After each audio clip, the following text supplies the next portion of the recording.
Hey everybody, Chris at Ujoint. Quick video on this 7.3 ambulance build that we're finishing up for a couple out of California. 6-inch on 35s. Stage 2 front axle, 410 gears. It does have the RSC upgrade.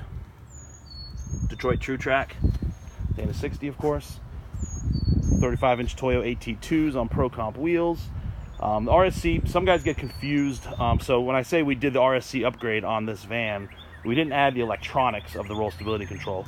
We just added the hardware. So it got the same knuckles, the big 14.5-inch diameter rotors, serviceable wheel bearings, 35 spline stub shafts, all that stuff that you see on our RSC upgrade. We did do OBA on this van.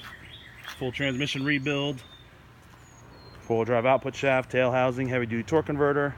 It's got an air locker in the rear, ARB. Stock 60, full 6-inch spring pack, Fox 2.0s, all the usual Ujoint goodies.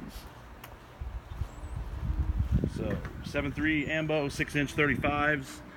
Any questions, give me a shout. Follow us on Instagram, Facebook. Appreciate the support. Thanks.